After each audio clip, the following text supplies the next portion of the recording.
Bonjour à tous, j'espère que vous allez bien ce matin. Est-ce que vous êtes en forme pour louer le Seigneur ce matin? Hein? Amen. Alors mettez-vous debout.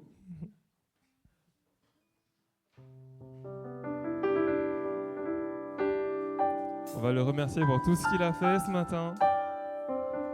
Et on va laisser justement notre cœur exprimer tous les mots d'amour, toute la reconnaissance, toute la joie que nous pouvons avoir pour justement notre Dieu ce matin. Vous êtes prêts? Vous êtes prêts? Super.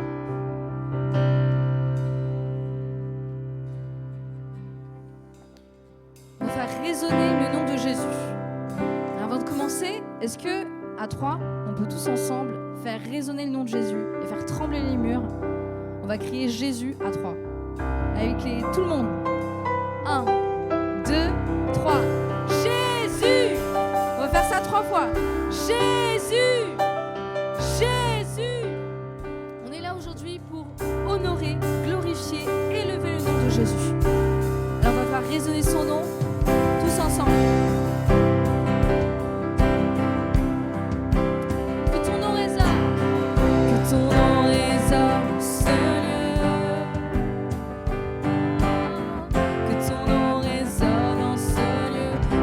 Faisons résonner son nom, que ton nom résonne ce lieu, Jésus, ton nom résonne en ce lieu.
des rois, le Seigneur des seigneurs.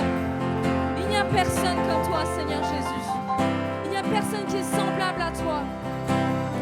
Et quelle joie de venir dans ta présence. Quelle joie de venir adorer, louer, élever ton nom en ce lieu. De fixer nos regards vers toi. Oh oui, Jésus. Le nom au-dessus de tous les noms, c'est ton nom, Jésus.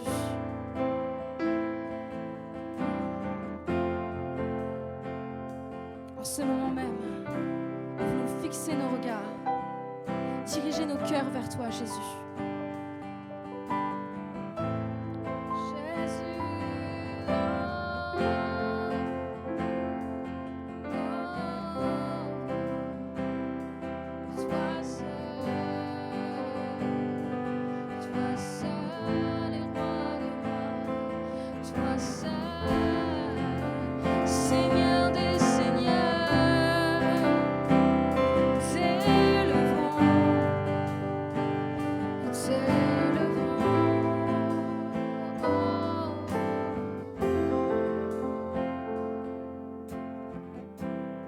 Tu es le roi des rois, le Seigneur des seigneurs, celui qui règne sur le trône. Et tu nous as appelés par notre prénom. Ton esprit habite en nous. Quelle joie de venir, pouvoir venir dans cette présence, Seigneur, cette sainte présence, te louer, t'adorer.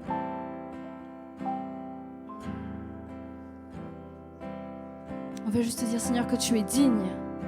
Tu es digne de tous les chants que je vais chanter, de toute la louange. Tu es digne de chaque souffle que je te rendrai, Seigneur. En effet, Seigneur, je vis pour toi. Je vis pour toi. Nous vivons pour toi.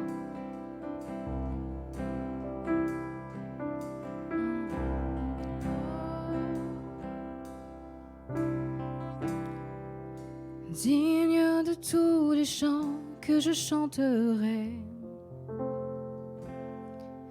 digne de la louange que j'élèverai, digne de chaque souffle que je te rendrai. Je vis pour toi, je vis pour toi, digne de tous les chants,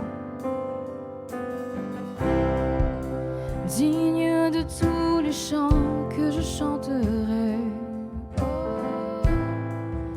digne de la louange que j'élèverai, digne de chaque souffle que je te rendrai. Je vis pour toi, je vis pour toi. Jésus, le nom au-dessus de tous les noms.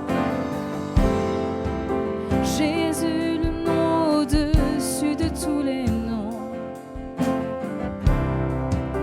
Jésus, tu es le seul m'offrant le pardon. Digne de chaque souffle que je te rendrai. Je vis pour toi. Je vis pour toi. Très saint, très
bâtirai ma vie sur ton amour, fondement inébranlable, et j'ancrerai ma foi en ton nom seul.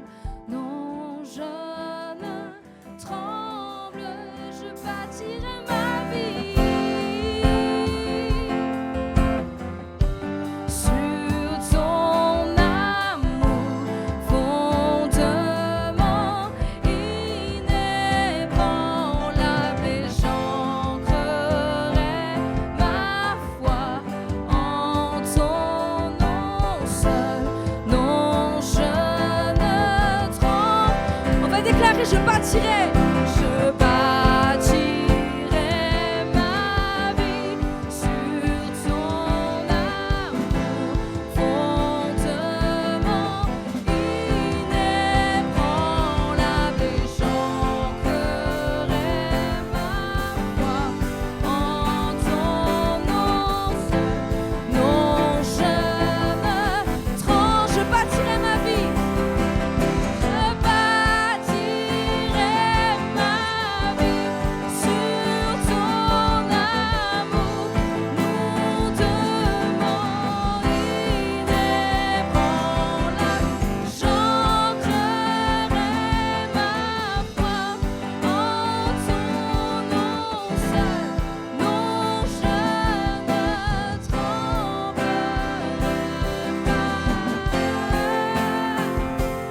je ne tremblerai pas, car je bâtis ma vie sur toi, Jésus. Je ne crains rien, car tu es là avec moi, Jésus.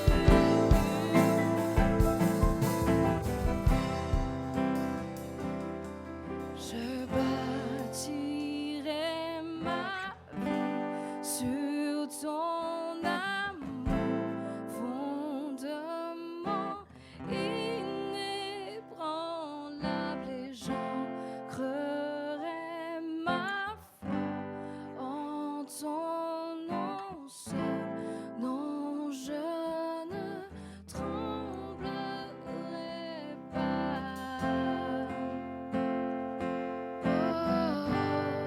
Je ne tremblerai pas. Je ne tremblerai pas.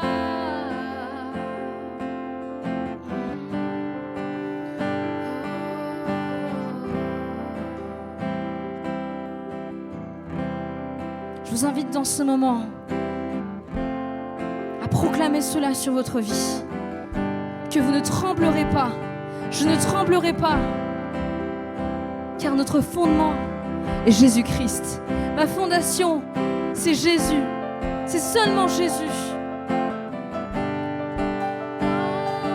Alors en ce moment, prenons ce pas de foi et proclamons dans notre vie: Jésus est notre fondement sur chaque chose, chaque peur, chaque maladie, chaque situation, dans notre travail. Jésus est ma fondation. Alors je ne tremble pas. C'est un moment où le Seigneur nous invite à reprendre confiance en lui, à nous fonder fermement en lui. On va rechanter: je bâtirai ma vie. Mais en chantant ces paroles, c'est pas juste des paroles que nous chantons, c'est une proclamation sur notre vie. C'est un acte de foi et de confiance en Dieu. Je bâtirai ma vie sur ton amour, fondement inébranlable, et j'ancrerai ma foi en ton nom seul. Non, je ne tremblerai pas. Ah oui, Seigneur.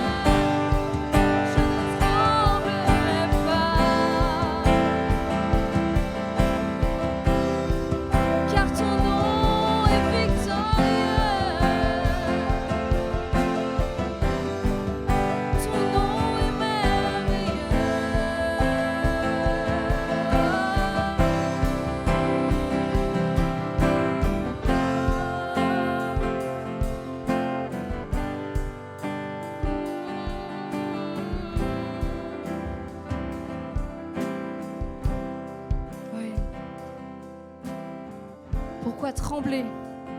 Pourquoi avoir peur? Quand Jésus, le nom au-dessus de tous les noms, est avec nous. Pourquoi douter? Quand Jésus, le Sauveur du monde, le Consolateur, le divin rocher, est avec nous. Aucune arme forgée contre moi ne peut me faire du mal. Car la puissance du nom de Jésus est dans ma vie. C'est un nom qui est merveilleux, un nom qui est saint, un nom qui est précieux, un nom qui est digne d'hommage. Je vais lever ton nom, Seigneur Jésus.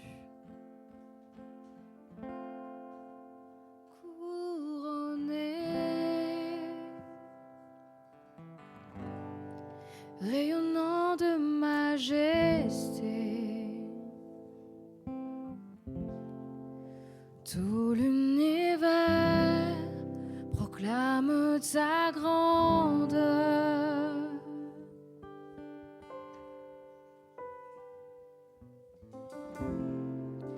Glorifié par les anges prosternés, tu es assis à la droite du Père. Jésus, merveilleux nom, qui est semblable à toi, ô Dieu. Jésus, ton précieux nom est digne d'hommage.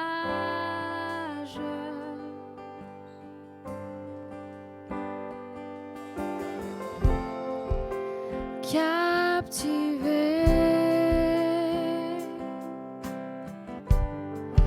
par l'éclat de ta beauté,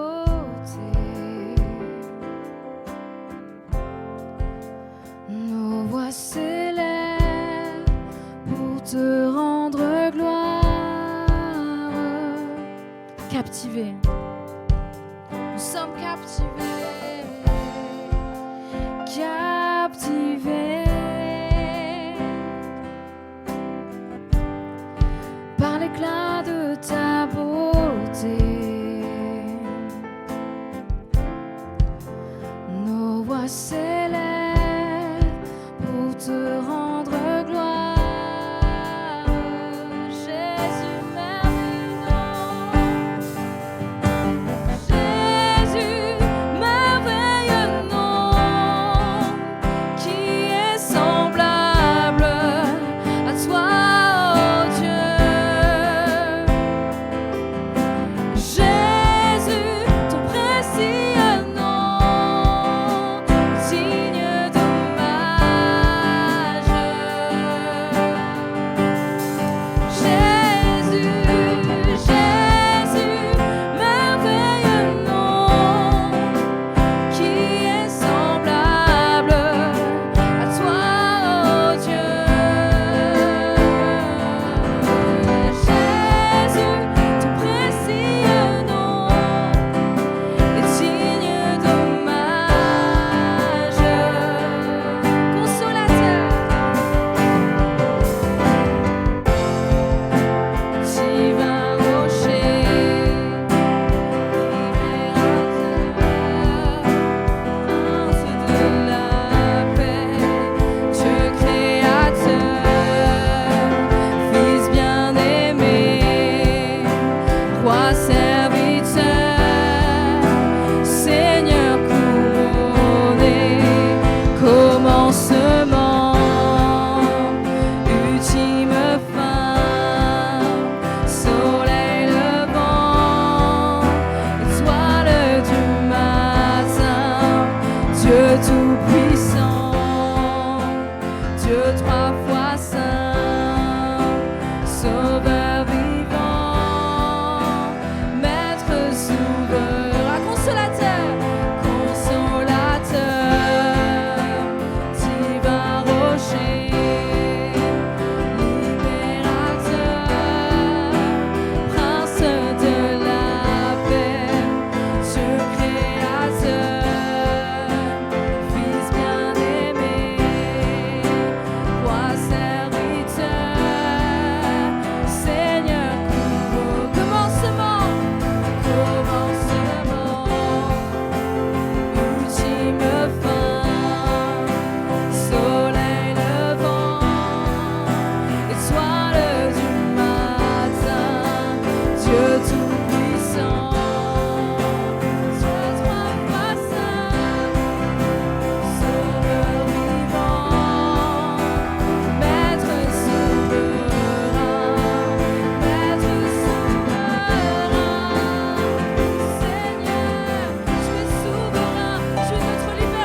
réconciliés au Père.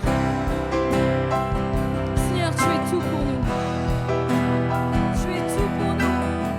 Nous voulons, Seigneur, te communiquer notre amour en ce moment.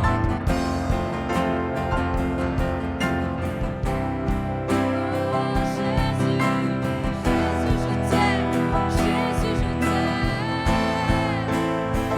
Tu es tout pour moi. Mon consolateur, celui qui est près de moi, celui qui me sauve, c'est toi, Seigneur Jésus.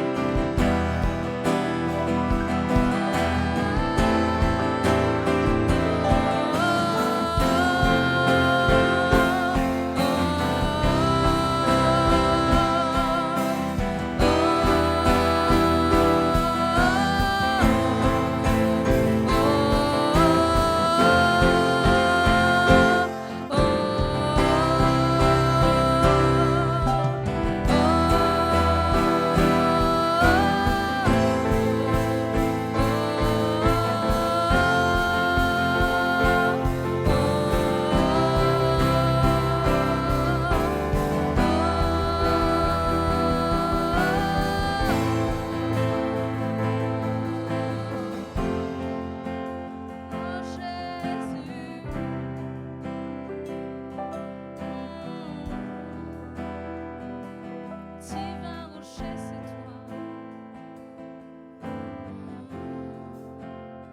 Et nous sommes là pour toi.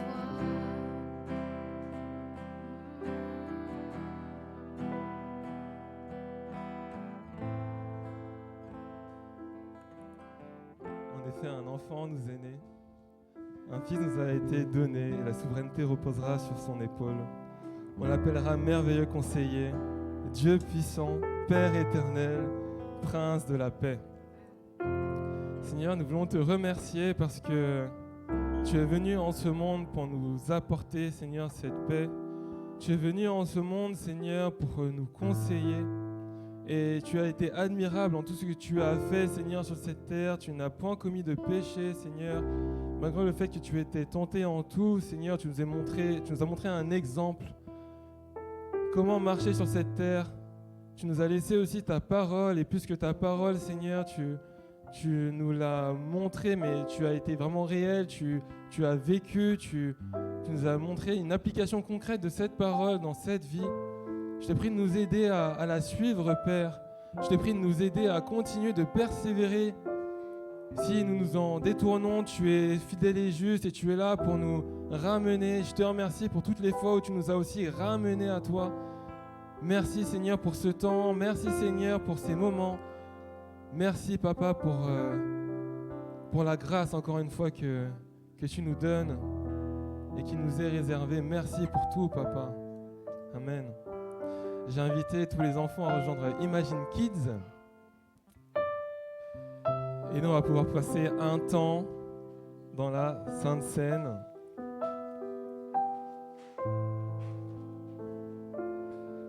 Notre Seigneur est merveilleux, n'est-ce pas? Notre Sauveur est merveilleux. Aujourd'hui, j'avais un passage qui m'est venu et qu'on peut trouver dans Matthieu au chapitre 13. Matthieu chapitre 13, versets 45 et 46. Donc ici, justement, Jésus, il était en présence d'une immense foule et il s'est mis du coup il est allé dans une barque pour prêcher justement à tout le monde sans pour autant être pris au dépourvu au milieu de la foule. Du coup, lui, il était sur l'eau avec la barque et il y avait tout le monde qui était sur le rivage. Et là, à ce moment, Jésus, il partage pas mal de paraboles. Et moi, je vais vous donner la parabole du marchand de perles. Donc, il est écrit dans Matthieu 13, au verset 45. « Le royaume des cieux ressemble encore à un marchand qui cherche de belles perles. Lorsqu'il a trouvé une perle de grande valeur, il est allé vendre tout ce qu'il possédait et l'a acheté. » Donc ici, dans ce passage, j'aimerais qu'on puisse prendre le marchand comme Dieu.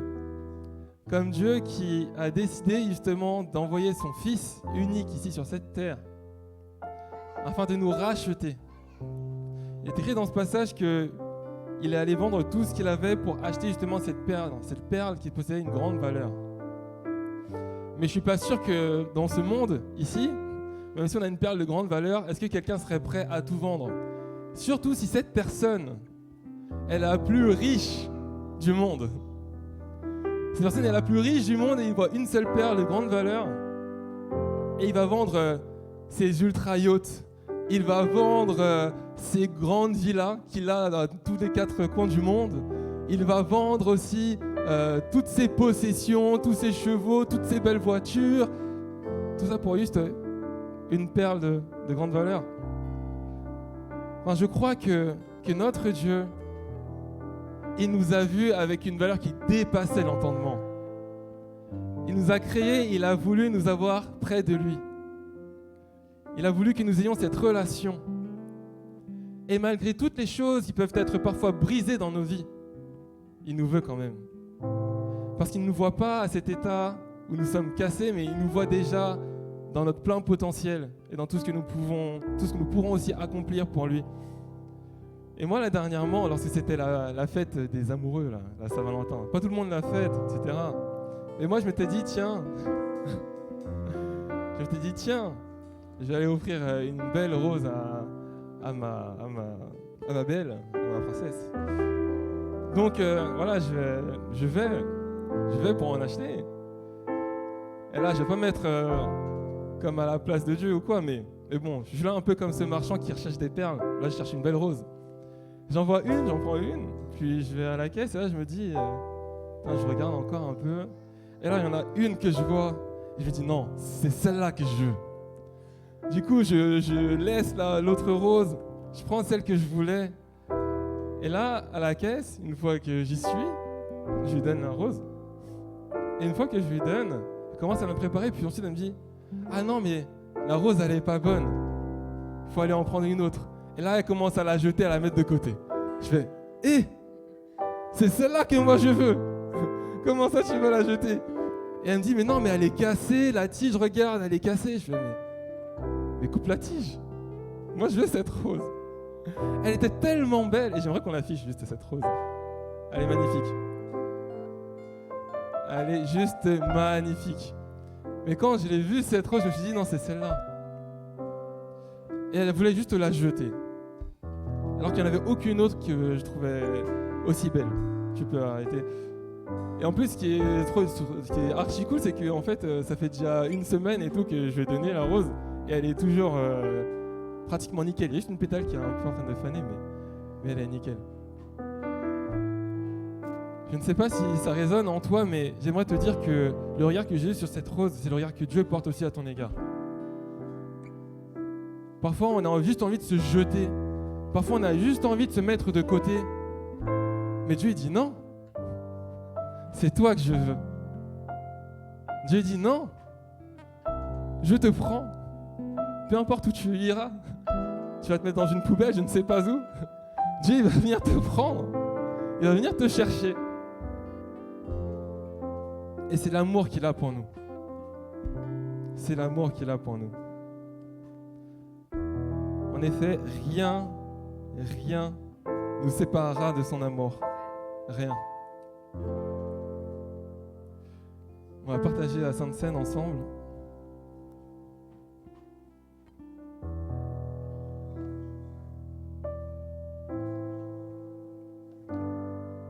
Levez-vous à votre place.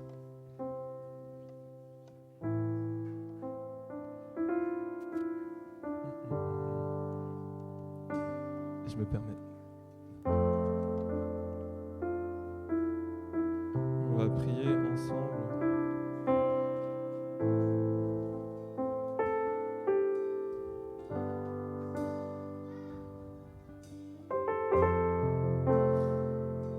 De Romains 8, verset 38, on peut lire en effet, j'ai l'assurance que ni la mort, ni la vie, ni les anges, ni les dominations, ni le présent, ni l'avenir, ni les puissances, ni la hauteur, ni la profondeur, ni aucune autre créature ne pourra nous séparer de l'amour de Dieu manifesté en Jésus-Christ, notre Seigneur. Il a payé le prix pour nous. Il est allé jusqu'à la croix pour nous. S'il a donné sa vie, c'est pas pour rien. C'est pour tout ce qui est cassé en nous, puisse être restauré en son nom puissant. On n'a pas souffert en vain. Seigneur Jésus, je te remercie pour tout ce que tu as fait pour nous. Je te remercie pour ton sacrifice à la croix. Je te remercie pour ton sang qui a coulé. Je te remercie, Seigneur, pour ce sang qui nous pardonne de tout péché. Je te remercie parce que c'est par ton sacrifice que nous pouvons avoir cette relation avec toi. Je te remercie parce que, alors que nous sommes encore imparfaits, tu nous as tracé un chemin, Seigneur, dans lequel nous devons marcher pour te ressembler de plus en plus chaque jour. Je te prie, Seigneur, que tu puisses nous fortifier et je te prie que tu puisses nous conduire dans ce chemin afin d'être parfait comme tu es parfait, Seigneur Jésus. Merci, Seigneur, pour tout et pour le pardon que tu nous as accordé à la croix, pour le fait que tu nous aies purifiés, lavés entièrement et entièrement justifiés de toutes les fautes, Seigneur, qui pouvaient nous accabler. Tu as tout pris sur toi, Seigneur, et tu as tout fait disparaître à la croix pour ne laisser que ta vie lors de la résurrection. Et tu nous la donnes en abondance, alors nous te remercions encore et encore. Merci, ô Dieu, pour ce sacrifice. Merci, ô Dieu, pour tout ce que tu mets sur notre route. Merci, Papa. Merci, Seigneur. Partageons ensemble.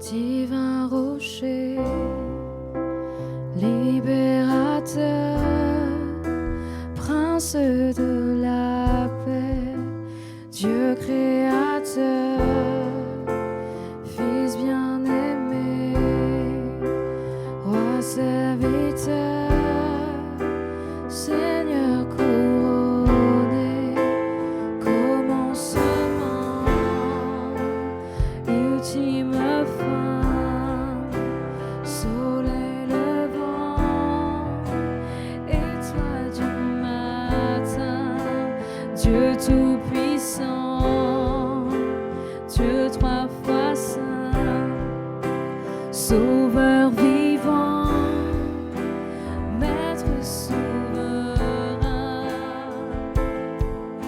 Jésus, merveilleux nom, qui est semblable à toi, ô Dieu.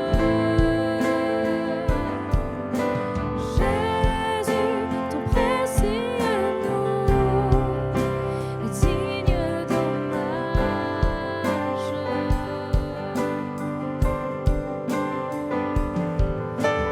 Jésus, merveilleux nom, qui est semblable à toi, ô Dieu. Jésus, ton précieux nom est digne d'hommage.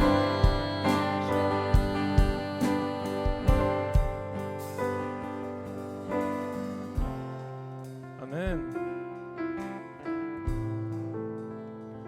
Ce matin, quelques annonces. Donc, comme d'habitude, chaque mardi matin, vous pouvez vous connecter sur Zoom pour assister à la prière. 6h, de 6 à 7h.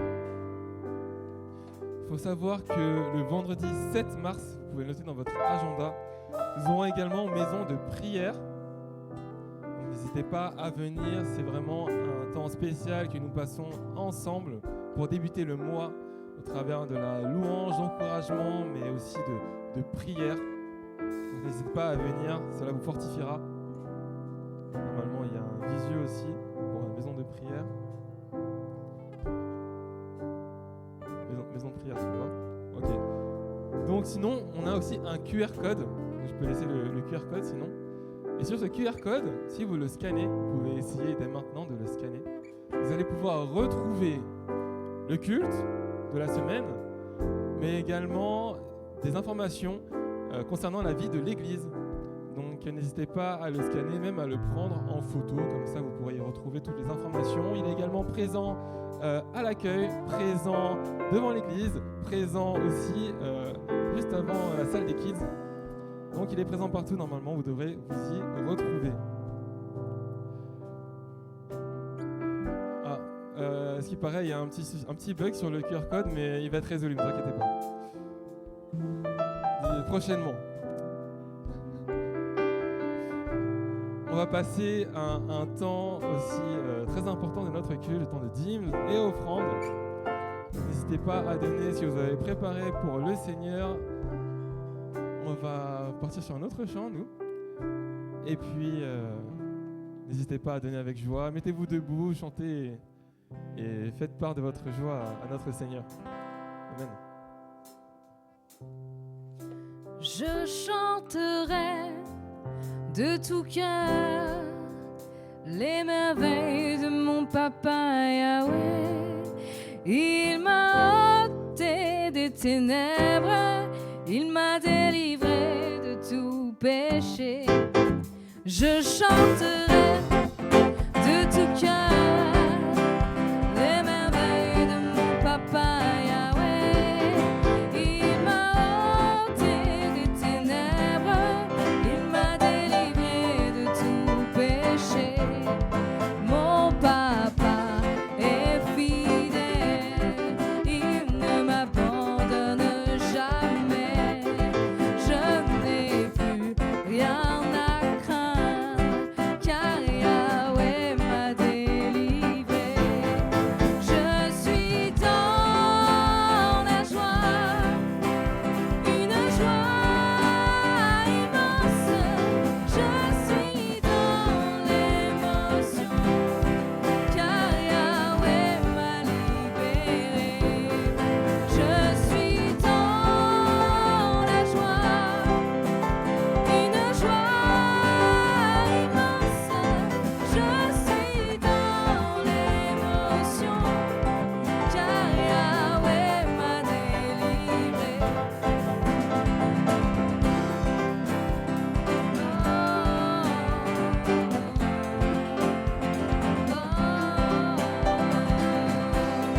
Je suis dans la joie.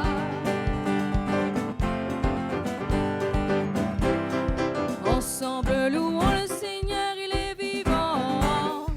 Ensemble louons le Seigneur, il est vivant. Ensemble louons le Seigneur, il est vivant. Ensemble louons le Seigneur, il est vivant. Yeah, yeah. Louons le Seigneur, il est vivant. Yeah, yeah. Louons le Seigneur, il est vivant. Jésus est vivant. Jésus est vivant. Jésus est glorifié. Jésus est glorifié. Jésus est glorifié. Jésus est exalté. Jésus est exalté. Jésus est exalté. Jésus est vivant. Jésus est vivant. Jésus est vivant.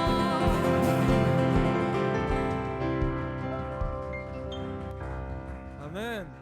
Jésus est vivant. Je vous prie de prendre place. Merci à l'équipe de louanges, merci à notre Seigneur, merci pour ce début de culte. Allez-y, on peut applaudir. Amen. Je pense que vous savez que nous sommes actuellement dans une série. Qui a le nom de la série ? No Pain, No Gain. Super.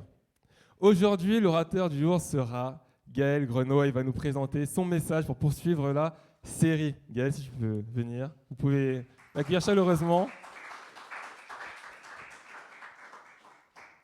Merci pour ton message. Je te remercie d'avance. Merci. J'avais pas compris orateur, j'avais compris le rappeur. Aujourd'hui, je fais oh là. Ok, on est mal parti. Alors ça, je mets là. Hop. Comment ça va ? Ça va? Tu peux saluer ton voisin, ta voisine, le secouer un peu s'il est fatigué, mais ça m'étonnerait quand même après le temps de louange qu'on a eu. Bon, no pain, no gain. Alors moi, l'accent, c'est un peu plus franchouillard. C'est pas grave. Donc on a pu voir quelques messages, et je vous invite vraiment, si vous avez loupé le début, à retourner sur YouTube.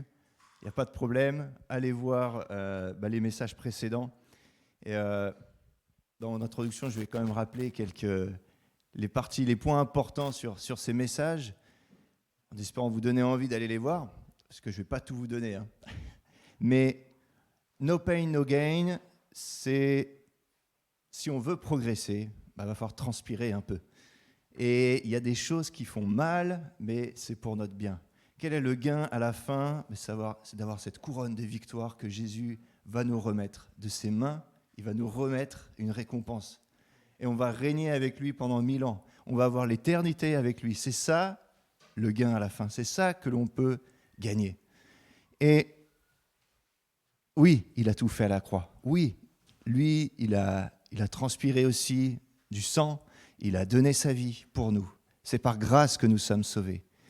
Mais néanmoins, j'ai ma part à faire. Néanmoins, j'ai des choses à lâcher. Néanmoins, je ne peux plus vivre comme je vivais avant. Et c'est ce qu'on a vu dans les messages précédents. Et j'ai aimé ces chants tout à l'heure, parce qu'on a commencé la série en bâtissant sur le roc.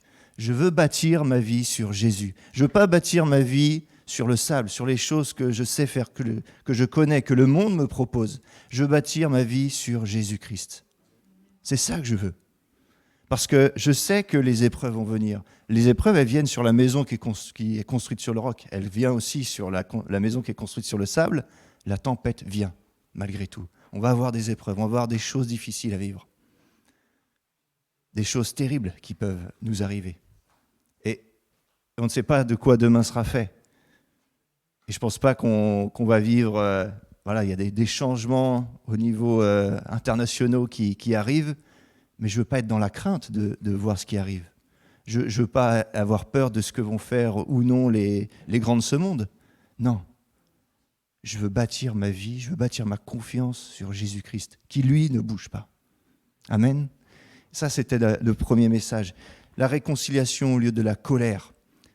Je ne peux pas vivre en tant qu'enfant de colère. Je ne peux pas être comme je l'étais avant, avoir un cœur qui va être rancunier, qui va avoir cette haine aussi. On voit beaucoup, et il y a les élections aujourd'hui en Allemagne, mais pour nous, ça va venir en 2027 aussi. Mais il y a des choses de la haine qui montent, des gens de couleurs différentes qui ne veulent pas se voir les uns avec les autres. Qu'est-ce que c'est que ça?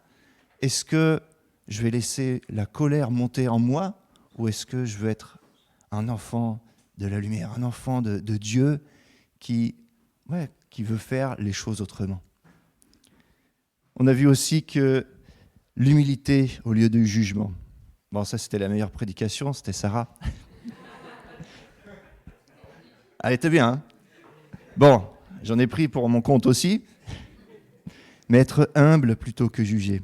Au lieu de critiquer les autres, au lieu de voir la paille qu'il y a dans l'œil de ton voisin, regarde la poutre qu'il y a dans ton œil.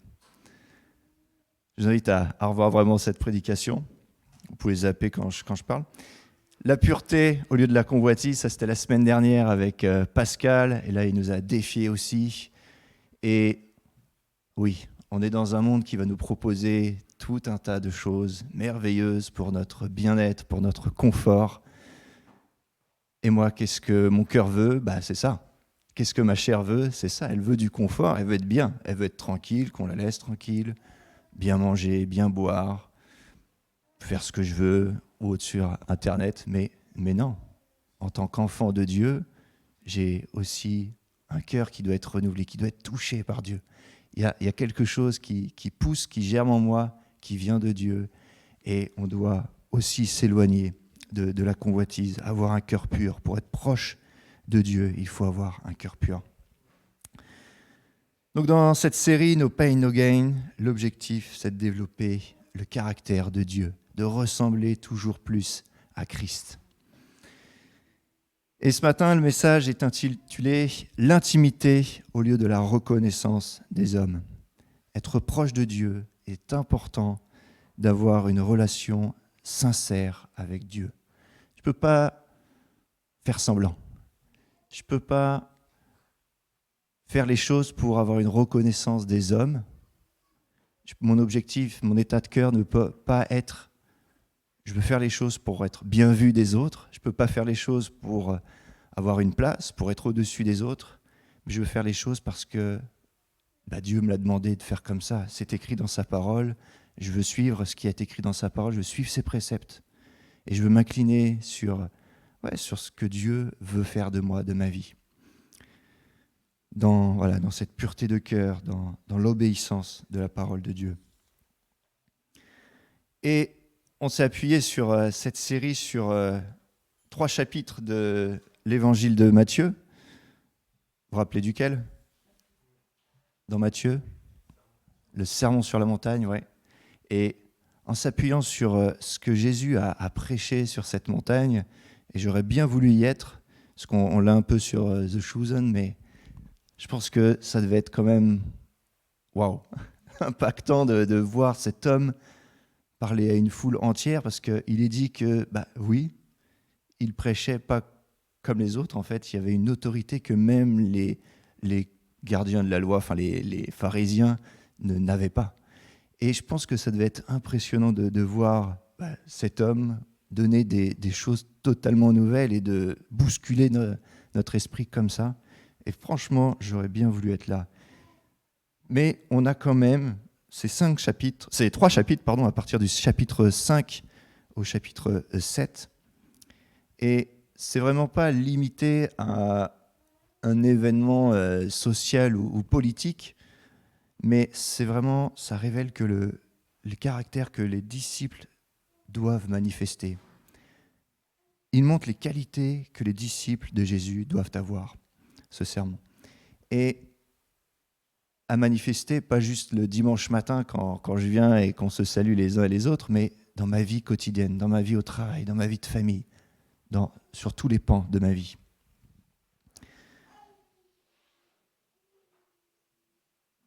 L'objectif, c'est pas la reconnaissance des hommes, mais l'objectif, c'est de plaire à Dieu. C'est pas de plaire aux hommes, mais de plaire à Dieu.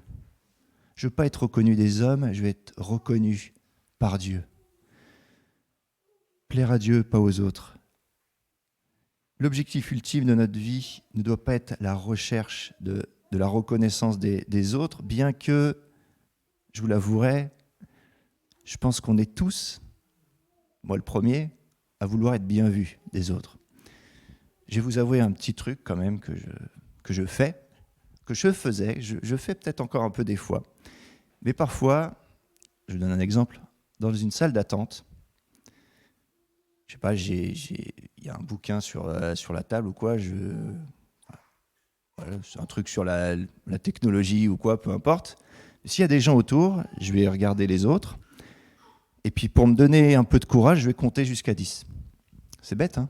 Mais je fais ça, pourquoi ? Parce que je veux être sûr de ne pas avoir loupé quelque chose dans mon comportement, Et du coup, je vais seulement me lever pour prendre le truc, pour bien faire les choses, pour être bien vu des autres, en fait. C'est bête, hein ? Vous faites ça, non ? Non, il n'y a que moi ? Ok.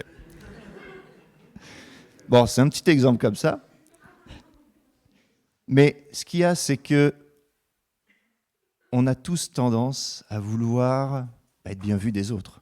C'est bien, c'est normal. On ne peut pas être choquant vis-à-vis des autres, mais on ne peut pas en tant que fils et fille de Dieu vouloir être au-dessus des autres. Dire oui, moi je prie bien le matin, moi je donne bien ma dîme. Et bon, il y a d'autres exemples où il y a des gens, vous avez vu, c'est un peu drôle, mais c'est pas ici parce qu'on vient nous donner la corbeille, mais dans d'autres églises, on se lève pour aller donner à la corbeille, et il y en a qui se guettent comme ça. Je vais passer avant lui, et puis moi je vais donner plus. Enfin bref, là, il y a beaucoup de sous dans l'enveloppe. Non, c'est pas ça qu'on veut. Quel est le cœur là? C'est pas bon ça. Mais de refléter l'image de Dieu, pas celle du monde. Je veux vraiment refléter le cœur de Dieu dans ce que je fais, dans ce que je suis. Je ne veux pas refléter ce que le monde propose. Alors ouais, nos motivations, nos actions, nos paroles doivent être guidées par le désir de glorifier Dieu. Et ce n'est pas facile de faire ça, parce qu'on vit dans une enveloppe charnelle qui veut faire l'inverse. Elle veut être glorifiée, elle veut être caressée dans le sens du poil.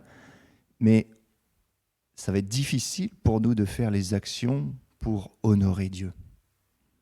C'est là la complexité, pas la recherche de l'admiration ou la validation des autres. Bien que ça fasse du bien peut-être d'être... alors moi, j'ai pas beaucoup de vues sur YouTube, d'ailleurs, j'ai pas de chaîne YouTube. Mais ces influenceurs qui disent, voilà, lâchez un pouce bleu, abonnez-vous, enfin, le nombre de vues qui monte comme ça, ces influenceurs, ben, ils veulent quoi? Ils veulent être montés, enfin, voilà, se faire voir, se montrer. Je pense qu'on ne peut pas aller dans cette direction parce que Dieu doit être notre priorité. C'est pour lui qu'on veut faire les choses, pas pour nous. Alors je vais prendre une des béatitudes. Heureux ceux qui ont faim et soif de la justice. Matthieu 5, verset 6. Heureux ceux qui ont faim et soif d'un monde juste, car ils seront comblés. Et cela passe par une intimité, je pense, avec Dieu. Non pas de la superficialité, on ne peut pas avoir faim et soif de manière superficielle. Moi, quand mes filles ont faim et soif, il y a quelque chose qui manque dans le ventre, il faut manger. Ça ne va pas être juste donne-moi quelques miettes. Non, c'est j'ai faim là, j'ai soif, donne-moi un grand verre d'eau, donne-moi du coca plutôt.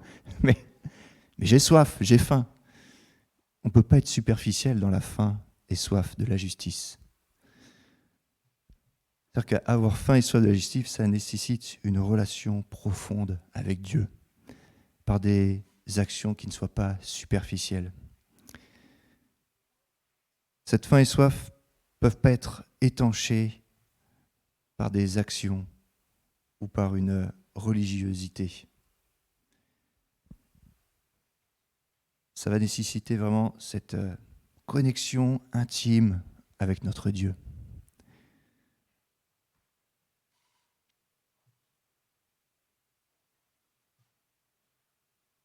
Je vais continuer avec au chapitre 7. On est toujours dans Matthieu. Les versets 21 et 23. Donc vous êtes prêts? Ok.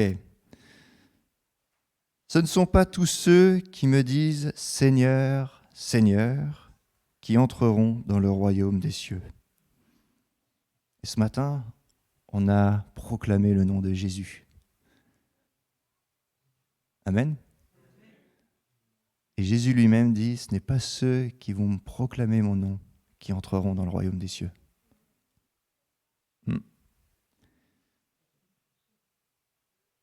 Mais ceux qui font la volonté de mon Père qui est dans les cieux.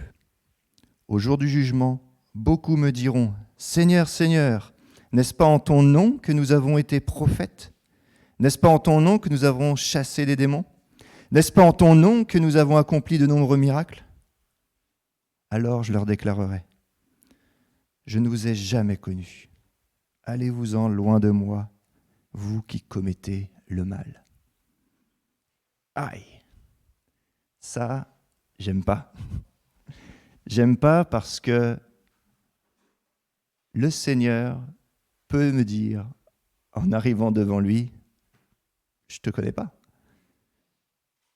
T'as prêché, on est le combien, le 21 février ? 23, ouais, j'ai perdu quelques jours en route là. T'as prêché le 23 février, c'est bien, mais je te connais pas. Lorsque Jésus dit « je ne vous ai pas connu », il parle d'une reconnaissance spirituelle. Il s'agit de savoir si quelqu'un est véritablement en relation avec Dieu, qui vit quelque chose avec Dieu. Et quand on vit à côté de quelqu'un, on le connaît, on sait comment il va réagir, on sait comment il finit par penser, on va pouvoir finir les phrases de l'autre, on va pouvoir, quand on l'entend marcher, on sait que c'est lui, on sait quelle humeur il est ou elle est. Il y a une relation qui est là. Et quand Jésus parle de « je ne vous ai pas connu », c'est dans ce sens-là.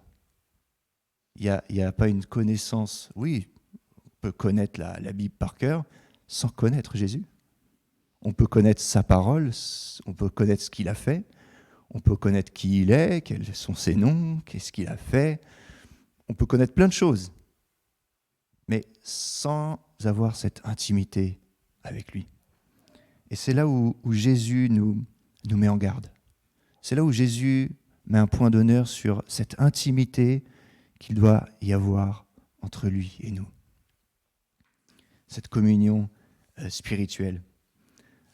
Alors, comment cultiver l'intimité avec Dieu? Comment faire? Et là, ça va être la partie no pain. La partie où on va transpirer un peu, où il va falloir mouiller la chemise. Première chose, alors j'ai relevé quelques petites choses pour comment cultiver l'intimité avec Dieu. Première chose, la prière.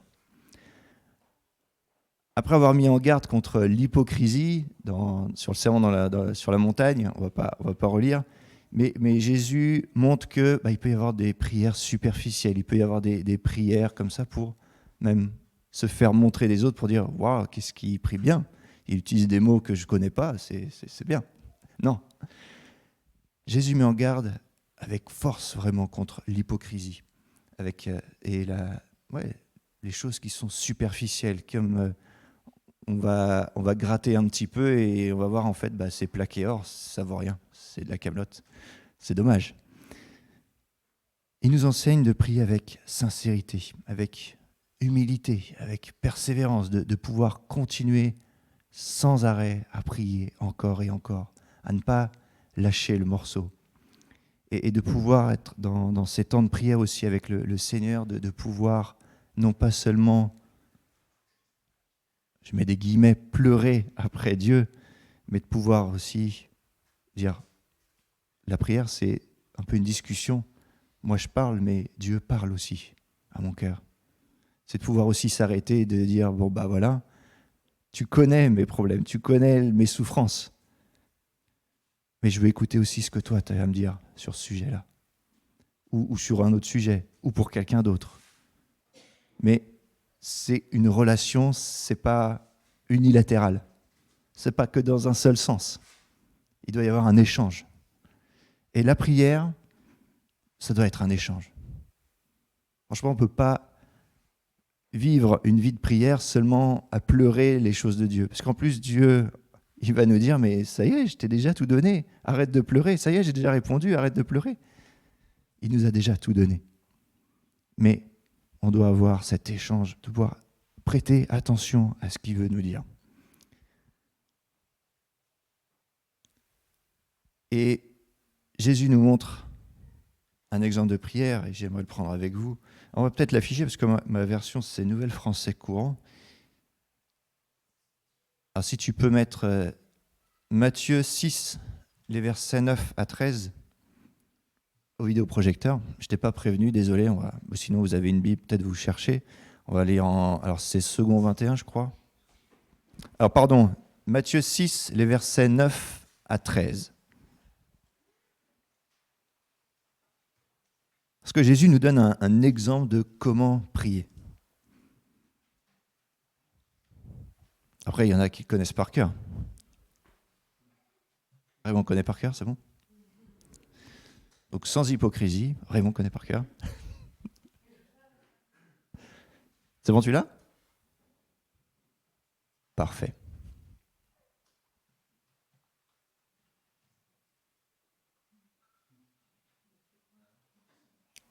Alors là, on est au 1. Matthieu 6.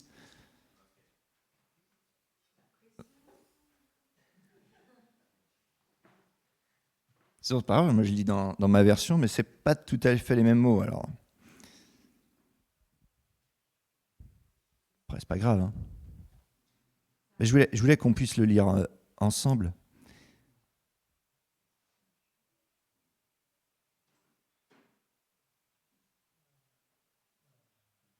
Ah, merci.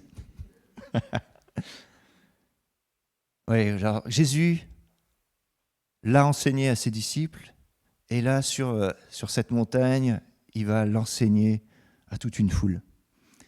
Et 2000 ans après, le Notre Père est encore prié aujourd'hui par des millions de chrétiens. Et dans cette prière, on voit que ce n'est pas des demandes sans arrêt, des pleurs, des complaintes, mais Seigneur, fais ta volonté. Et on va voir qu'il y a aussi du no pain là-dedans. Alors, je vous invite à prier avec moi ce Notre Père. Notre Père qui êtes aux cieux, que ton nom soit sanctifié, que ton règne vienne sur la terre comme aux cieux. Donne-nous aujourd'hui notre pain quotidien. Pardonne-nous nos offenses, comme nous aussi nous pardonnons à ceux qui nous ont offensés. Ne nous induis pas en tentation, mais délivre-nous du mal, car c'est à toi qu'appartiennent dans tous les siècles le règne, la puissance et la gloire. Amen. Amen. Notre Père, qui es aux cieux, que ta volonté soit faite. Déjà là, c'est pas ma volonté, c'est ta volonté, Seigneur, qui doit être faite. Dans mon épreuve, c'est pas ma volonté qui doit être faite, c'est ta volonté. Tu vois, cette personne qui m'a fait du mal, cette personne qui m'a dit ça ou quoi, moi j'aimerais bien lui tordre le cou, mais Seigneur, c'est ta volonté qui doit être faite dans sa vie. Et là, on lâche quelque chose. Là, on abandonne quelque chose. Et quand Jésus nous enseigne de pardonner à ceux qui nous ont offensés, à ceux qui nous ont fait mal, c'est pas de dire je pardonne et j'oublie ce qui a été fait. Il y a des choses encore horribles qui sont arrivées ces dernières semaines, et il y en a encore qui vont arriver. Et il y a des choses qui arrachent notre cœur, qui font saigner notre cœur. Enfin, c'est des choses terribles. Mais le pardon, ça va être de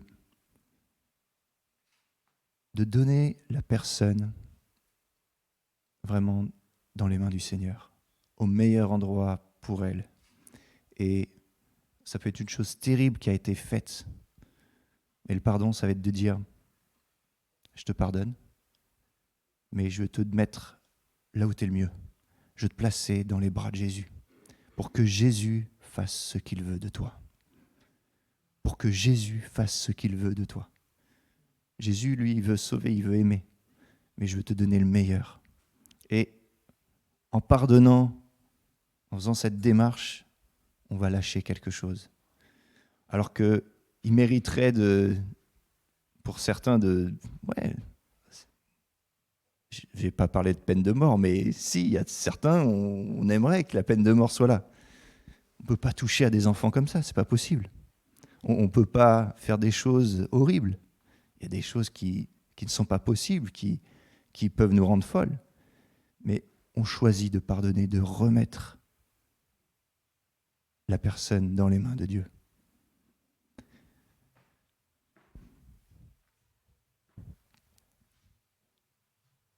Alors je ne vais pas continuer sur le Notre Père, mais vous voyez qu'il y a dans la prière des choses qu'on doit lâcher, des choses qu'on doit vivre, cette intimité avec le cœur du Père.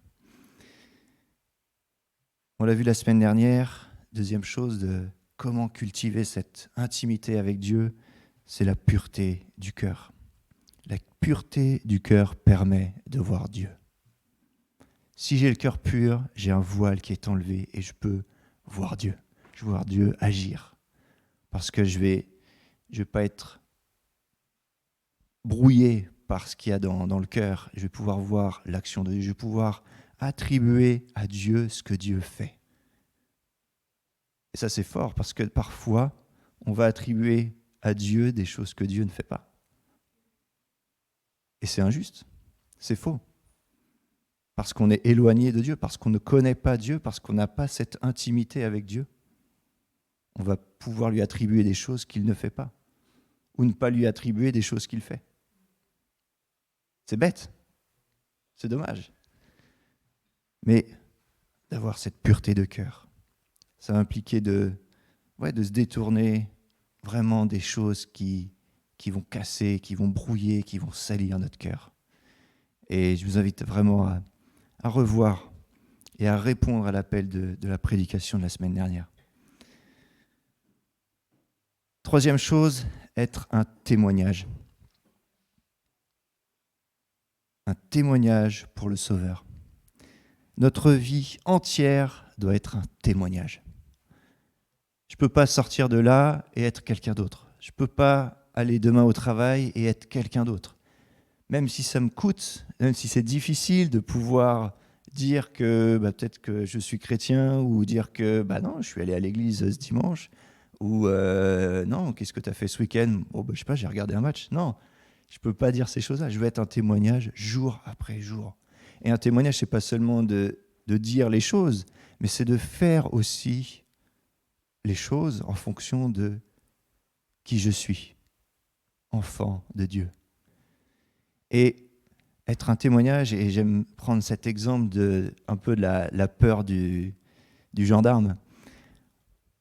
En voiture, il y a des limitations de vitesse, mais je vais respecter les limitations de vitesse, non pas parce que j'ai peur de perdre un point, non pas parce que j'ai peur de me faire flasher, non pas parce que j'ai peur du gendarme, mais parce que je veux respecter la loi. Il y a une différence de cœur là, non ? Je ne veux pas faire les choses par peur de me faire taper dessus, mais je veux faire les choses parce qu'elles sont demandées, elles sont justes. Et ça demande aussi, ça coûte aussi d'être un témoignage. Et encore une chose, pour cultiver l'intimité avec Dieu, la lecture de la parole, la lecture de la Bible.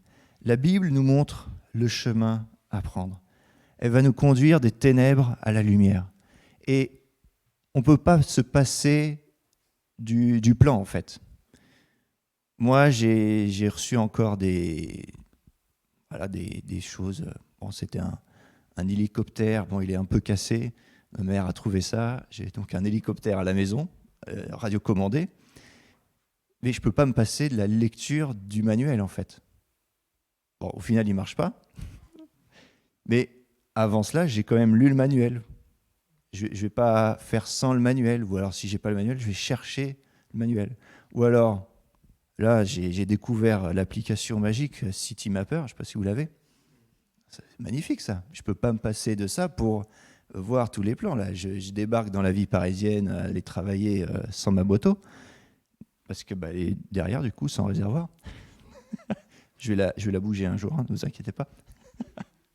Mais sans le plan, je suis perdu, en fait. Je ne vais pas savoir où aller, je ne vais pas savoir quel métro prendre, je vais me retrouver en retard, du coup, et c'est pas bon. Sans la Bible, j'ai pas le plan de Dieu. Donc si je la lis pas, je vais être embêté. Je vais pas pouvoir, je vais pas savoir où aller, en fait.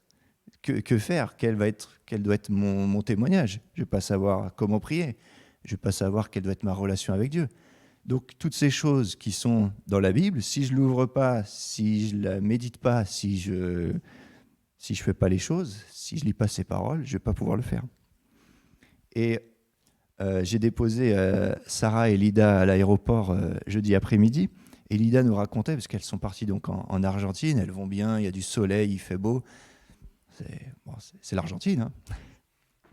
Elles sont allées voir donc une conférence là-bas. Donc c'est le pasteur Mariano qui était venu l'année dernière et qui va revenir là au mois de mai, il me semble.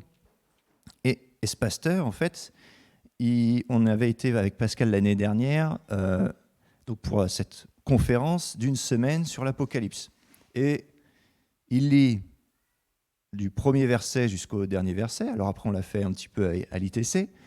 Mais donc tout va être détaillé pendant une semaine. On va lire chaque verset et puis voilà, il y a l'explication de verset après verset sur l'Apocalypse. C'est juste une mine d'or, c'est juste un trésor ce qu'il nous donne à chaque fois. Et là, cette année, il recommence. Et ça fait des années que ça dure. Tous les ans, il recommence. Et tous les ans, il y a des gens qui reviennent pour écouter à nouveau cela. Et c'est pas la même chose à chaque fois en plus. Parce que bon, c'est un peu l'Apocalypse avec les révélations, avec ce qui se passe dans le monde. Il y a des révélations, il y a des prophéties qui, à chaque fois, sont renouvelées. Alors ça ne change pas, le message est le même, mais il y a toujours quelque chose à prendre de nouveau, quelque chose d'apporter de nouveau. Et ce que nous disait Lida dans la voiture, et ce qui est juste waouh, c'est que le pasteur Mariano, il s'est fixé comme objectif de lire tous les mois, au moins une fois par mois, l'Apocalypse. Et tous les mois, il lit l'Apocalypse du premier au dernier verset. Et tous les mois, il découvre de nouvelles choses. Et il fait ça depuis des dizaines d'années. C'est dingue. Et à chaque fois, Dieu renouvelle son intelligence. À chaque fois, le Saint-Esprit lui révèle des nouvelles choses. Tu vois, là, il y a un truc que tu n'avais pas vu encore. Mais waouh, ça fait 10 ans que je lis le même passage et je le vois que maintenant, c'est pas possible. Et il renouvelle comme ça. Et donc, il fait ses conférences année après année et les gens sont juste bénis. La lecture de la Bible. Laissons vraiment le Saint-Esprit nous inspirer quand nous méditons sa parole. Et quelque chose qui va avec, ça sera mon dernier point sur cette première partie, c'est que la lecture de la Bible, en fait, je ne vais pas pouvoir me passer de l'obéissance de ce qui est écrit dedans. Ce que je peux lire et refuser. Mais là, l'objectif, c'est de lire et d'obéir à ce qui est demandé par sa parole. De répondre à l'appel de sa parole. Donc il ne suffit pas d'entendre ce que dit Dieu, mais il faut aussi lui répondre.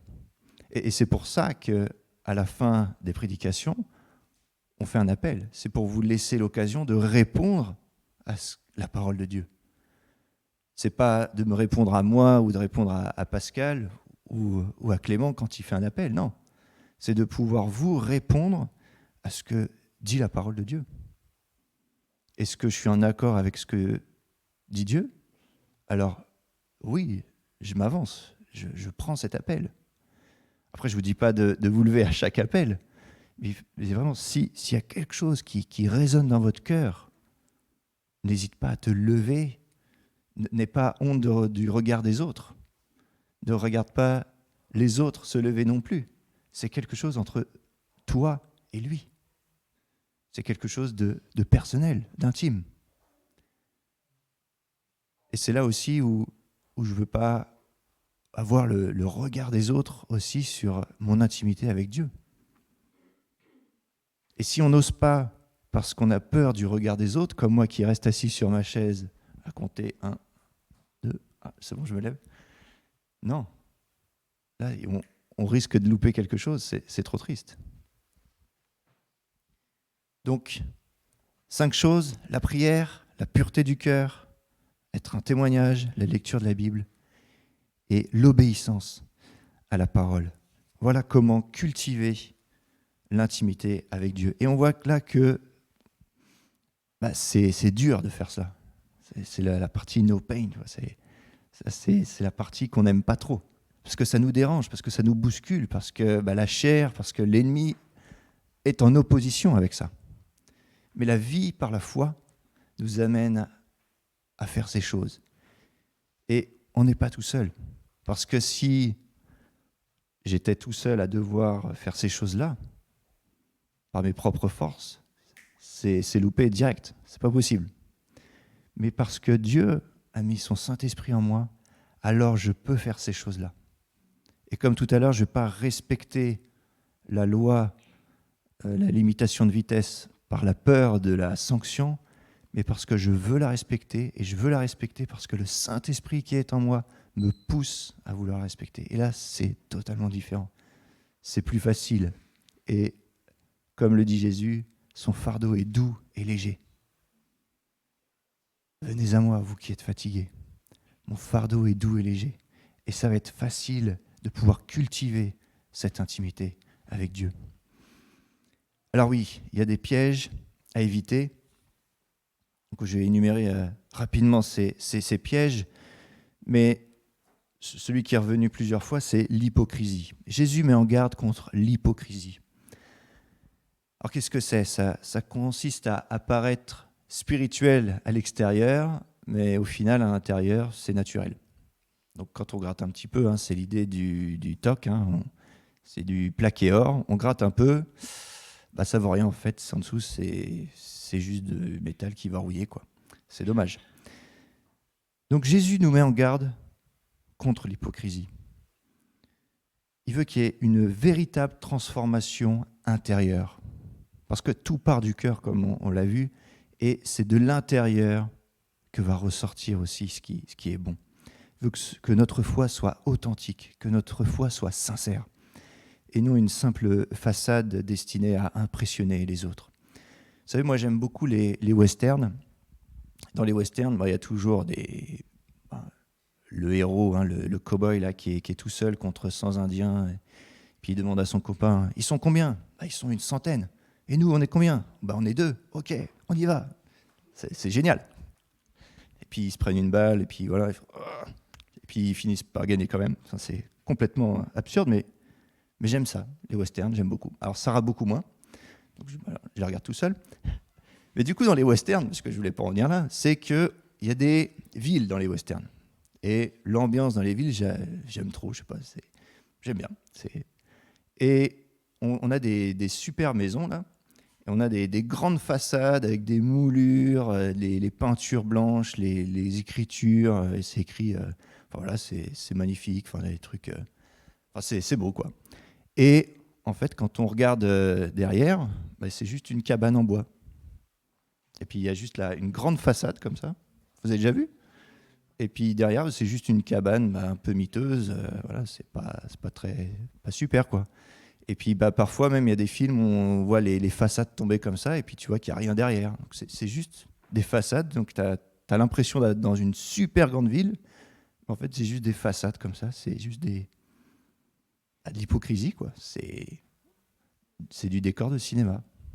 Bon, je continue quand même à regarder les westerns, mais donc parfois, on peut être ces façades. Donc Jésus nous met en garde de ce piège à éviter. Et ce qui va avec, c'est la superficialité. Il faut éviter la superficialité dans notre relation avec Dieu. En recherchant cette connexion profonde avec Dieu. Je ne peux pas rester vague avec le Seigneur. Lui, il connaît toutes choses, mais je ne peux pas juste lui dire merci Seigneur pour cette journée, bonne nuit, au revoir. Hop, amen. Non. Ce que Jésus veut, c'est un dialogue, parler avec toi. Alors oui, ce n'est pas facile de parler, moi le premier, mais Dieu veut cette relation. Il veut quelque chose de plus profond et quelque chose qui est quelque chose qui se noue en fait, de moins superficiel. Il veut quelque chose de vrai, qui transforme notre être. Et on ne veut pas se contenter de rites ou de traditions. Et parfois même dans nos églises évangéliques, je dirais, il y a cette tentation de ritualiser les choses. Alors je prends l'exemple de la Sainte Seine, mais il faut faire attention à que ça ne devienne pas un rite, quelque chose qui soit banalisé. Mais c'est un commandement du Seigneur. Et moi, je dirais que ça doit être un point d'orgue aussi, sans en faire trop. Il n'y a pas besoin, c'est pas non plus quelque chose de magique, mais c'est un commandement du Seigneur et il y a notre état de cœur qui doit être avec. On ne peut pas faire les choses de manière « Ah mince, on a oublié de faire la Sainte Seine, vite, trouver quelqu'un à faire prier, et puis hop là ». Et puis, c'est pas grave si c'est du jus de raisin ou du vin ou du pain ou un bout de gâteau, peu importe. C'est pas ça l'important. C'est ce que Jésus a laissé comme message derrière. Et c'est ça, on doit se saisir de ça et pas faire les choses par-dessus l'épaule comme ça en Europe, si on s'en débarrasse. Non, c'est important. Alors je vais passer vite. On a vu la colère.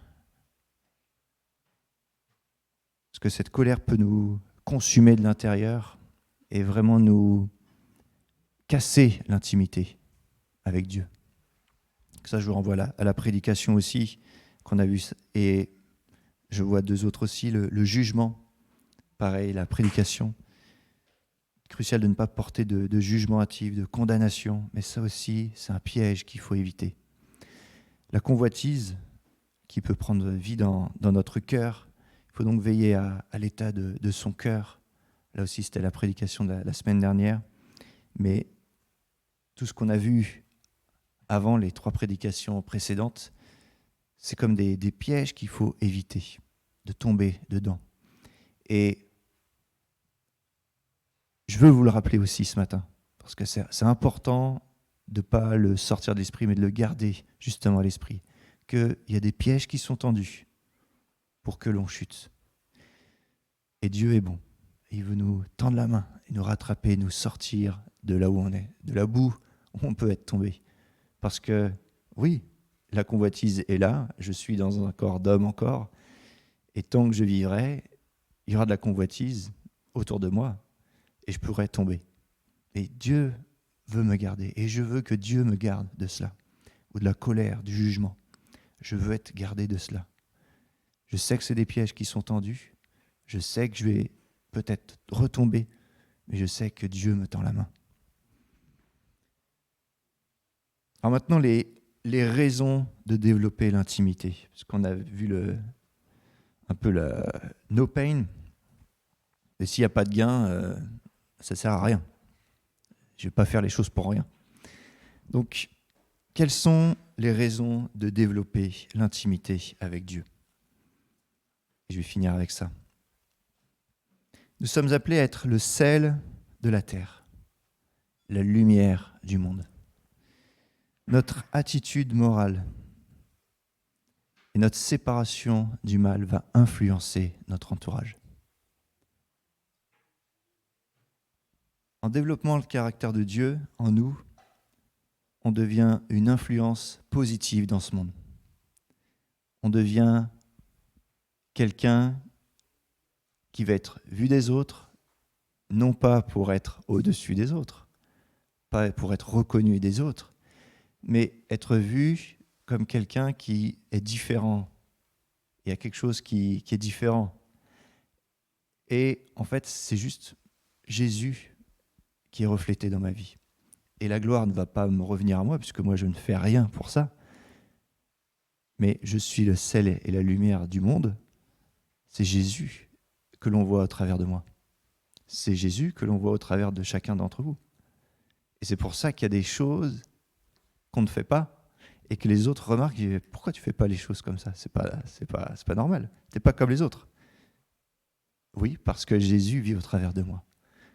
Donc, j'ai accepté Jésus dans ma vie et Jésus vit en moi.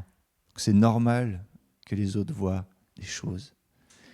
Donc, c'est ça les raisons de développer cette intimité, c'est que plus je vais être intime avec lui, plus je vais refléter qui il est. C'est logique.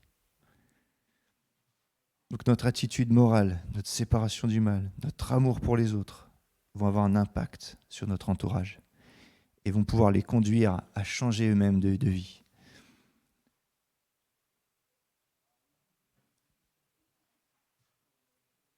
Une autre chose, c'est de tenir bon jusqu'au retour de Jésus. Ceux qui auront développé le caractère de Dieu pourront résister jusqu'à la fin. En ayant construit ma maison sur le roc, ma maison va résister jusqu'à la fin de la tempête. Parce que la tempête va passer, mais elle va résister. Oui, il y aura des difficultés. Oui, il y aura des épreuves. Oui, ça ne va pas être facile. Oui, tu vas pleurer. Mais ta foi ne défaillira pas. Et c'est ça l'objectif, que la foi ne défaille pas. Et Jésus nous met en garde. Et on est mis en garde. Parce que de tenir ferme dans la foi, on va pouvoir recevoir cette couronne de vie que Dieu a promise à ceux qui l'aiment. Et j'aimerais lire avec vous Apocalypse 20, verset 4.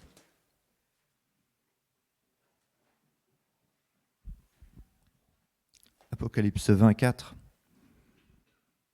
Et je vis des trônes. Ceux qui siégeaient sur ces trônes reçurent le pouvoir de juger. Je vis aussi les âmes de ceux qui avaient été décapités à cause du témoignage rendu à Jésus et à la parole de Dieu. Ils ne s'étaient pas prosternés devant la bête, ni devant sa statue, et ils n'avaient pas reçu la marque de la bête sur le front, ni sur la main. Ils revinrent à la vie et régnèrent avec le Christ pendant 1000 années. Amen. Donc, oui, c'est dur. C'est dur d'être intime avec le Christ parce qu'on ne va pas accepter le monde. Donc, le monde sera en opposition à nous. Mais on a cette espérance qu'un jour, nous serons avec Jésus. Nous serons avec lui. Et lui nous remettra des couronnes. Et là, c'est juste une petite partie de l'éternité, parce que c'est 1000 ans. C'est tout petit. C'est un peu plus grand que notre vie ici sur Terre, mais après, on sera l'éternité avec lui, là où il n'y a plus de pleurs ni de larmes.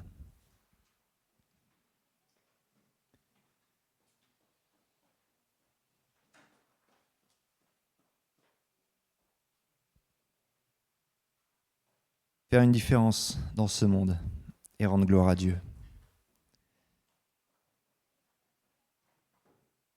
L'objectif de notre vie, ça va être de vivre une vie d'une manière qui honore Dieu, une vie qui honore Dieu en toute chose et qui va avoir un impact positif sur le monde, sur les autres, sur ceux qui sont autour de nous, sur ceux dont on a la responsabilité. Et en tant qu'adultes, ici, on est tous regardés par les enfants. Ils regardent, je peux vous dire qu'ils vous regardent tous, voir comment vous réagissez, comment vous agissez. On est des exemples pour beaucoup d'autres. Donc si on vit une vie qui n'honore pas Dieu, on a des magnétoscopes qui nous regardent et qui vont réagir de la même manière. Et je prends aussi cet exemple de la voiture, encore une fois. Mais en conduisant, derrière, je sais qu'il y a mes filles qui regardent. Et aujourd'hui, maintenant, la grande est en âge de me dire « Mais papa, c'est pas comme ça qu'il faut tenir son volant. » Eh ouais, il faut tenir à deux mains, voilà. « Mais papa, t'as pas mis ton clignotant. » Ah, ok, d'accord. Donc, on a des magnétoscopes. Si je leur donne les bonnes choses, ça va être plus facile pour la conduite accompagnée après. Par contre, si je commence à faire n'importe quoi, derrière, voilà, on ne va pas pouvoir montrer. Donc, on est regardé et on veut avoir un impact positif sur ce monde. Donc, l'intimité avec Dieu demande un effort constant et une volonté de changer le cœur. C'est une discipline personnelle. Une détermination inébranlable. Une volonté sincère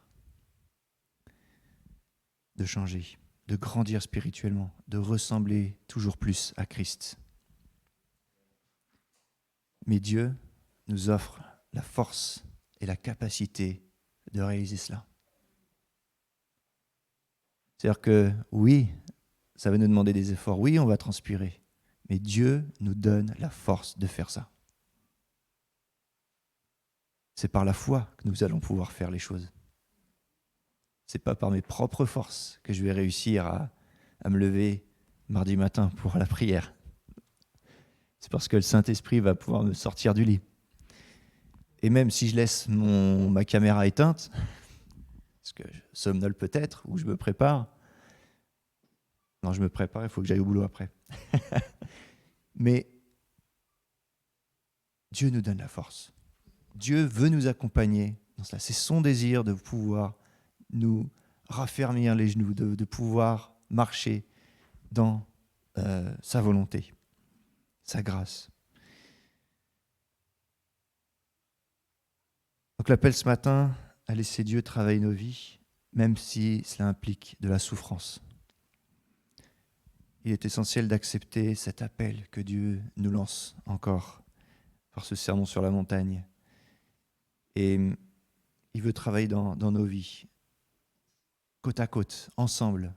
Il ne veut pas nous dire quoi faire comme un chef qui nous dirait, voilà, fais ci, fais pas ça, fais ci, accepte ou refuse les cookies. Non, c'est pas ça. Il nous dit, voilà, je veux travailler avec toi, je t'ai montré, tu as le plan, maintenant je veux t'accompagner, je veux être un coach de vie pour toi. Est-ce que tu veux t'engager sur cette voie ou est-ce que tu dis non, pour le moment, je suis fatigué, j'ai pas la force. Et Dieu te dit, mais c'est pas ta force qui a de ton besoin, c'est moi qui devais te donner la force de faire les choses. L'appel de Dieu, il est là ce matin encore. Et ça va impliquer des souffrances, une vie de remise en question, une vie de sacrifice. Et c'est un appel saint du Seigneur pour être au plus proche de son cœur.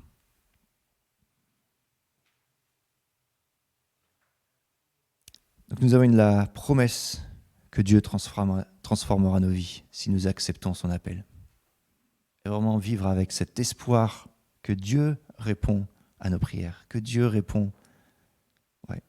Quand nous répondons à son appel, Dieu répond. Donc, je vous invite à vous lever ce matin. On va prier ensemble. Puis j'invite aussi l'équipe de louange, qu'on puisse simplement prier.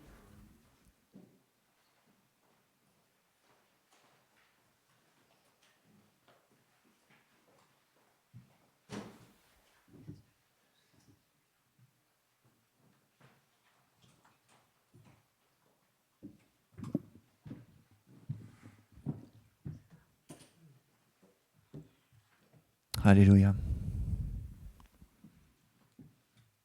Que je puisse aussi, je veux prier pour vous que cette intimité, qu'il n'y ait pas d'obstacle, qu'il n'y ait pas de peur, qu'il n'y ait pas de réticence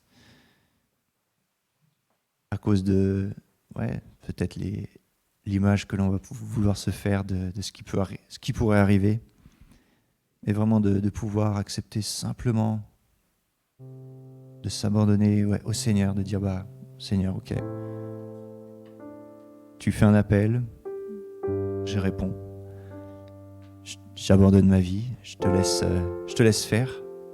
C'est pas par mes propres forces, je vais pas y arriver. Et toi qui es tout puissant, toi qui règnes aux cieux, c'est toi qui vas me donner les forces nécessaires. C'est toi qui vas faire vibrer en moi mon âme, mon esprit, qui va réveiller quelque chose. Et mon souhait ce matin, c'est que tu puisses vouloir avoir cette faim et cette soif d'être plus proche de Dieu, de faire un cœur à cœur chaque jour, d'avoir un temps de qualité avec lui. Pas simplement une prière du soir et bonne nuit à demain. Non. Dieu veut plus. Dieu veut plus. Dieu veut plus ce matin. Alléluia. Seigneur, merci pour ta bénédiction. Merci pour tes grâces. Seigneur, je veux te remettre chacun de nos cœurs ici réunis. Seigneur, tu vois les difficultés, tu vois les souffrances, tu vois les freins, ce qui peut bloquer. Mais Père, ce matin, tu veux faire sauter ces verrous. Tu veux briser les chaînes qui nous maintiennent captives, qui nous maintiennent éloignés de toi. Seigneur, tu n'attends qu'une chose ce matin, c'est qu'on réponde à ton appel. Que l'on dise oui, Seigneur, agis dans ma vie, délivre-moi du mal, je veux m'approcher de toi. Tu n'attends que ça, Seigneur, que nous courions vers toi. Et si mes genoux sont fatigués, si mes chevilles sont fragiles, toi, tu répares ces choses-là, toi tu renforces. Et comme les gazelles, on peut courir vers toi, à toute vitesse, dans tes bras, près de ton cœur. Alléluia.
Ta volonté, fais ta volonté. Jésus transforme nos cœurs.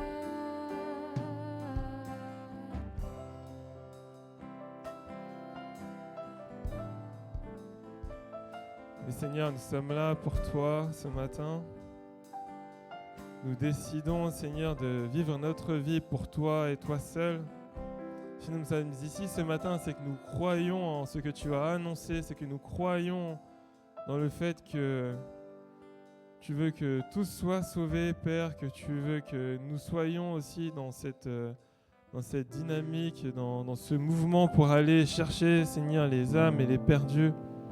Et je te prie, Seigneur, pour ce faire que nous soyons vraiment passionnés par ton nom. Et plus qu'une passion, Seigneur, que elle puisse vraiment se manifester dans notre vie concrètement. Je te prie, Seigneur, si tu as éclairci nos cœurs et que si nous voyons une once de peut-être d'hypocrisie, je te prie de nous aider à la gérer. Je te prie de nous aider à développer, Seigneur, ce que tu souhaites dans nos vies, afin que nous soyons comme la personne qui bâtit sa maison sur le roc. Je te prie vraiment que tu puisses nous aider à développer cette intimité. Tu ne t'es pas sacrifié pour rien. Tu nous vois avec tant de valeur, mais ce sacrifice, Seigneur, représente tout ce que nous valons. Et je veux croire, Seigneur, que si tu t'es sacrifié pour moi, c'est que j'avais de la valeur à tes yeux. Alors je te prie vraiment de m'aider à sortir de cette hypocrisie, Seigneur. Je te prie de nous aider à sortir de cette hypocrisie, quelle qu'elle soit, et qu'on soit totalement vrai, totalement transparent, Seigneur, devant toi. Totalement transparent, Père. Seigneur, je te prie qu'on puisse être, comme décrit Gaël, pas ces façades, des décors de western, mais qu'on puisse être vraiment comme une ville qui est bien construite, bien bâtie. Et je te remercie parce que c'est toi, Seigneur, qui nous construit et qui nous bâtit. Je te prie de nous aider à ne pas vouloir aller trop vite. Je te prie de nous aider à vouloir marcher avec ton timing et avec ton temps. On ne puisse pas juste se cacher derrière des façades, mais montrer par notre témoignage aux uns et aux autres que au départ on n'était rien, mais que grâce à toi nous sommes maintenant des véritables constructions qui tiennent solidement ferme. Merci Seigneur encore pour tout ce que tu fais dans nos vies, Papa. Amen. On va partir sur un dernier chant. Un chant un peu plus joyeux. Et j'aimerais vous souhaiter simplement un bon dimanche et bonne fin de journée à vous. Soyez bénis.